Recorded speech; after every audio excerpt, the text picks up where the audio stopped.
Alhamdulillah nahmaduhu wa nasta'inuhu wa na'udzu billahi min syururi anfusina wa min sayyiati a'malina.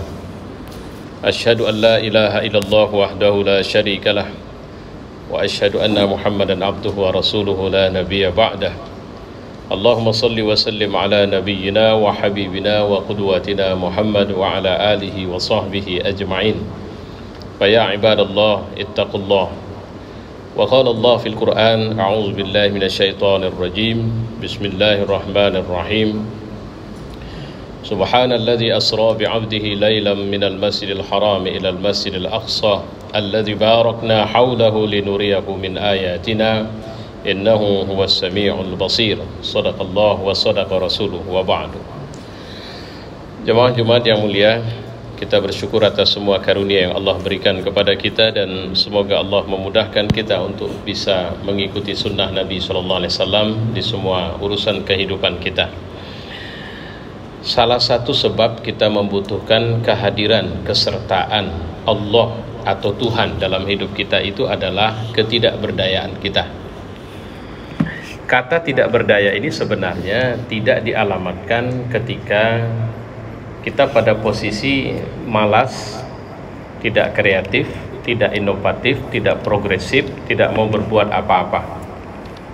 Tapi kata tidak berdaya ini sebenarnya dialamatkan pada ketika kita sudah menggunakan semua potensi yang Allah kasih atau potensi diri kita semaksimal mungkin, tapi belum bisa memenuhi apa yang kita hajatkan. Dan saya pikir ini bukan sesuatu yang aneh. Ada banyak fakta dalam kehidupan kita yang kita mengenal istilah rencana. Tidak sekian banyak rencana atau banyak rencana yang kita sudah tetapkan dalam hidup, dalam kerja, dalam aktivitas kita yang capaiannya tidak tidak seperti yang kita rencanakan. Ada, kalau pakai bahasa istilah orang survei, ada margin error, tapi itu estimasi juga margin error. Tapi kalau bicara bahasa capaian, ada penyimpangan, dan sering sekali penyimpangan itu kita mencari tahu pada titik di mana yang kita kurang optimal. Menurut saya pola ini sebenarnya harus kita perbaiki setelah kita menyadari kita adalah orang beragama, ya, karena ada bisa jadi sebenarnya sudah 100% kita mengoptimalkan kemampuan kita, tapi faktanya juga ada penyimpangan capaian yang kita dapatkan.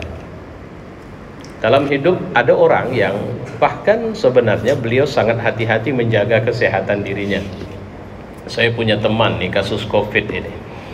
Beliau ini every time, every day, setiap hari bahkan sering men-share update perkembangan COVID Indonesia, COVID Medan, terus menerus.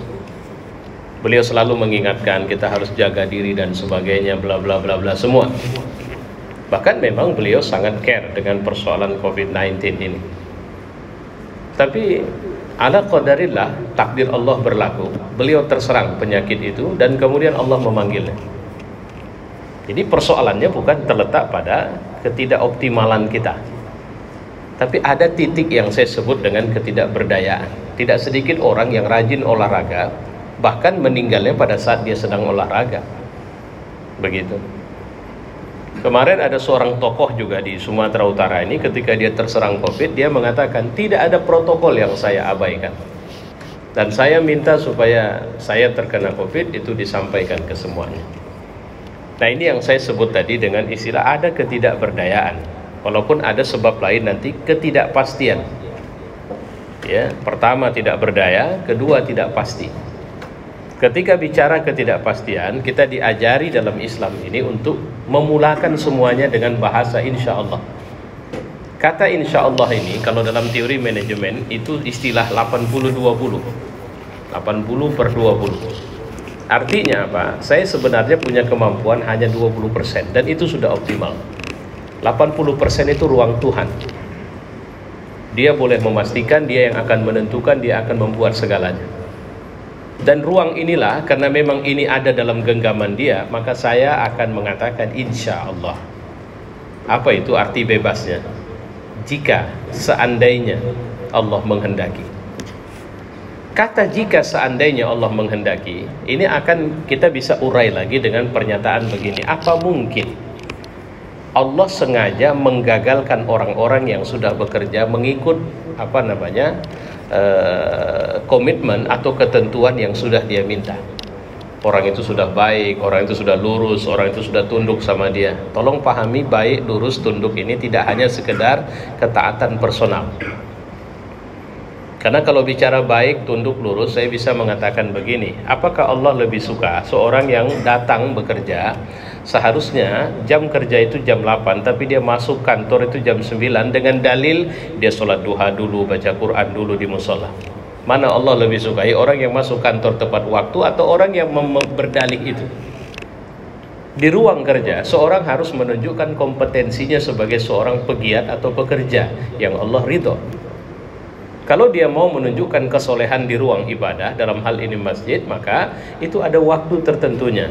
Misalnya, di saat Allah memanggil pada jam-jam sholat, maka dia harus menunjukkan kelasnya di situ. Yang saya bilang begini, kalau kita waktu zuhur dan kita bisa disiplin mengatur waktu sholat kita atau waktu ibadah kita seperti panggilan itu, begitu azan kita datang minimal seperti itu, ini sebenarnya konsekuensi atau implikasinya pada yang lain. Apa yang lain itu? Orang ini sebenarnya adalah orang yang sudah mampu mengarrange atau mengatur waktunya dengan baik. Dia tahu kapan waktu kerjanya, dia bisa mengoptimalkan itu. Persoalannya kan kita sering terjebak pada budaya, kebiasaan, habit kita.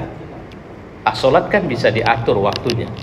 Padahal Allah memberikan waktu sholat seperti itu adalah supaya kita bisa mengatur atau menyusun waktu kerja dan waktu hidup kita mengikut ketentuan yang Allah buat itu.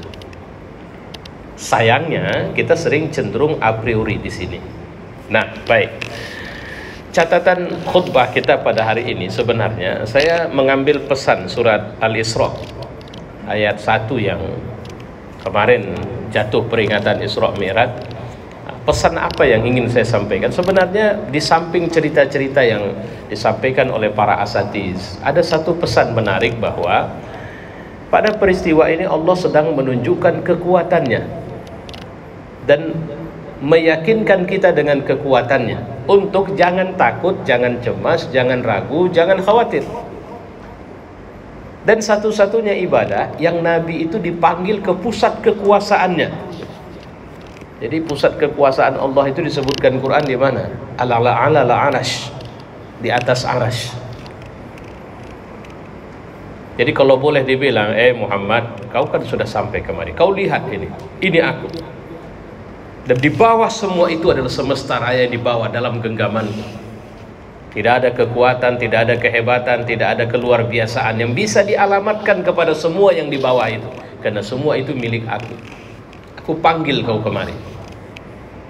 Supaya jangan kau kira aku tidak tahu apa yang terjadi padamu di bawah sana.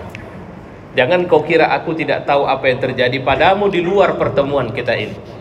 Bagaimana kekurang ajaran mereka, bagaimana penghinaan mereka, bagaimana upaya mereka ingin menghabisimu. Aku tahu itu. Dan aku panggil kau kemari supaya kau yakin bahwa aku ini maha. Maka di tempat itulah Allah memberikan perintah salat.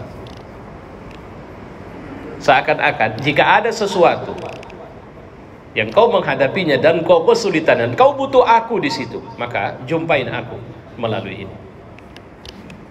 Makanya salat menjadi wasilah pengaduan atau sarana pengaduan seorang hamba. Sarana jemputan seorang hamba untuk kemudian, kalau bahasa bisnis saya bilang, mengajak Allah terus-menerus join dalam semua aktivitas bisnis kita. Dan jangan lupa, jika Allah mau ikut dalam bisnis kita, dalam join hidup kita, apa mungkin Allah mau ikut dalam bisnis yang gagal? Maka ini menjadi alamat seorang yang sebenarnya memiliki kelebihan, bahwa jika dia membangun perencanaan, dia harus tahu ada 80% kekuatan yang mengendalikan rencana dia untuk terwujud, dan itu adalah kekuatan pemilik semesta raya. Sama seperti sekarang mengatasi COVID, satu dunia panik, kalap, bingung, tapi saya tidak melihat ada satu resep yang diarahkan untuk menyatakan bahwa COVID adalah satu dari sekian miliar atau triliun makhluk yang ada di semesta raya ini yang dalam genggaman Allah, yang jika kita tidak memiliki kesanggupan, ketidakmampuan, ketidakberdayaan, maka kita harus tune in kepada yang maha berdaya itu. Apa yang membuat ini semakin kita harusnya bisa yakin? Saya bilang, baca saja Quran. Quran itu ada beberapa kisah-kisah, peristiwa yang otak secerdas apapun nggak akan bisa mencerna peristiwa itu kenapa bisa terjadi seperti itu. Saya ambil contoh kisah melahirkannya atau hamil dan melahirkannya Maryam. Tidak terbakarnya Nabi Ibrahim padahal sudah dibakar mereka berminggu, berhari-hari. Bisa berubahnya lautan menjadi 12 jalur jalan, yang sebabnya adalah pukulan tongkat yang sebenarnya tidak ada apa-apanya dari Nabi Musa. Berubahnya tongkat sama sekali memang berubah menjadi ular. Dan banyak lagi peristiwa-peristiwa lain yang sebenarnya bahasanya bisa dibilang impossible. Tapi impossible ini adalah puncak dari orang-orang yang semua mereka ini yakin kepada Allah. Maryam, Ibrahim, Musa, Isa, dan banyak nabi lain yang disebutkan dalam Quran. Ashabul Kahfi, mereka bisa tidur lebih dari 300 tahun, atau seorang yang tidur 100 tahun. Mereka adalah orang yang percaya kepada Tuhan. Percaya ini artinya percaya kepada kekuatan di saat kita sudah tidak berdaya, maka kekuatan itu yang akan berdaya dan akan memberikan bantuan kepada kita. Jadi filosofi Isra Mi'raj itu sebenarnya adalah sebuah cerita tentang nothing impossible. Tidak ada yang impossible pada Allah. Kira-kira begitu. Semua everything, segala sesuatu bagi Allah possible. Masalahnya, sekuat apa kita meyakini bahwa semua itu mungkin. Jadi kalau boleh dibawa lagi kepada istilah, cerita Isra Mi'raj adalah tarbiyah, pendidikan, pelajaran, apalagi daurah, pelatihan, bagaimana cara merubah yang tidak mungkin menjadi mungkin. Kira-kira begitu. Dan kalau kita sudah sampai pada titik keyakinan ini, maka apapun yang kita alami dalam kehidupan kita sebenarnya tidak ada bahasa gagal. Karena itu akan terus menjadi sumber daya untuk terus memperoleh keberhasilan dalam hidup. Fa'tabiru ya ulil absar.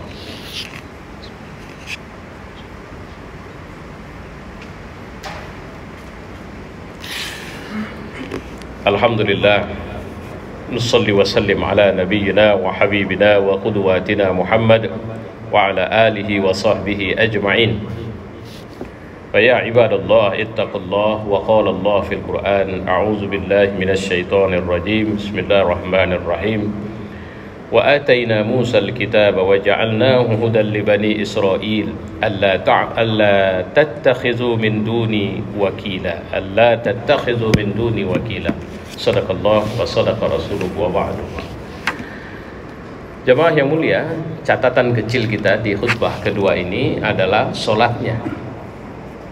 Tadi saya mengatakan Allah memanggil Nabi di pusat kekuasaannya, supaya Nabi bisa melihat keluar biasaannya. Bahkan Nabi itu pergi satu-satunya makhluk yang bisa nyampe ke situ. Bahkan Jibril pun tidak bisa sampai ke situ. Ketika di Sidratul Muntaha, Jibril bilang sama Nabi Muhammad, Muhammad, satu perjalanan lagi, tapi saya tidak bisa menyertai. Banyak kajian yang mengatakan karena Jibril akan punah kalau dia mencoba melewati batas itu. Nabi Muhammad akhirnya diarak. Kata Nabi, aku seperti dinaikkan ke atas sebuah awan putih yang aku diajak naik ke atas, dan aku melihat kolam. Kolam itu artinya catatan takdir manusia. Jadi antara Sidratul Muntaha menuju Aras itu ada kolam. Ya, aku melihat dan menyaksikan gemeretak kolam itu, kata Nabi. Nah, sampai di situ maka Nabi mengatakan as-salatu mi'rajul mu'minin. Salat itu mi'rajnya orang beriman. Karena satu-satunya ibadah yang tidak bisa dicampuri dengan urusan kemanusiaan itu cuma salat. Tidak boleh, tidak ada yang lain. Salat itu seorang hanya boleh menjalankan satu fungsi, yaitu hamba. Dia hanya bisa menjadi hamba Allah di situ. Dia bisa sholat di mana saja, tapi begitu mulai Allahu Akbar, statusnya cuma satu, hamba Allah. Dia boleh presiden, dia boleh direktur, dia boleh guru, dia boleh tentara, dia boleh apa saja. Seorang presiden waktu dia puasa, dia masih bisa menggunakan tangannya untuk menandatangani apa saja. Seorang direktur masih bisa, saya sedang puasa. Dia hanya berhenti makan, berhenti minum, dan mengendalikan nafsu. Tapi fungsi kemanusiaannya, kekhalifahannya tetap berjalan. Tapi begitu dia sholat, dia berhenti segalanya. Ajudannya tidak bisa, permisi Pak, waktu dia ruku, ini ada yang perlu ditandatangani, mendesak Pak. Tidak bisa, tunggu selesai sholat. Kenapa? Karena saya sedang melapor kepada pimpinan semesta alam. Saya sedang komunikasi dengan pimpinan semesta alam. Itulah ibadah yang hanya dimulai dan tidak boleh dengan kalimat yang lain kecuali takbir Allahu Akbar. Artinya apa? Perolehanku, capaianku, siapapun aku di sini, aku cuma hamba. Kau saja yang maha besar Tuhan. Dan diakhiri dengan kalimat fil alamina innaka hamidum majid. Di sentoro semesta raya ini cuma kau saja yang maha terpuji Tuhan. Artinya apa? Kita cuma bicara sebagai hamba di situ. Tapi itu tune in luar biasa, pengakuan kehambaan kita. Maka Allah suka sekali melihat hambanya di saat sedang sholat. Wa'lamu anna Allah qala fil Qur'an innallaha malaikatahu yusholluna 'alan nabi ya ayyuhalladzina amanu shallu 'alaihi wa sallimu taslima. Allahumma salli wa sallim ala Muhammad wa ala ali Muhammad kama sallaita ala Ibrahim wa ala ali Ibrahim wa barik ala Muhammad wa ala ali Muhammad kama barakta ala Ibrahim wa ala ali Ibrahim fil alamin innaka Hamidum Majid. Allahumma fil lil mu'minina wal mu'minat wal muslimina wal muslimat al ahya'i minhum wal amwat. Rabbana atina fid dunya hasanah wa fil akhirati hasanah wa qina azaban nar. Wa sallallahu wasallam ala Muhammad wa ala alihi wa sahbihi ajma'in. Ibadallah, inna Allah ya'muru bil 'adli wa ihsan wa ita'i dzil qurba wa yanha 'anil fahsya'i wal munkar wal baghi 'idzukum la'allakum tadhakkarun. Fadhkurullaha al-'azim yazkurkum washkuruhu 'ala ni'amihi yazidkum wa la dzikrullahi akbar.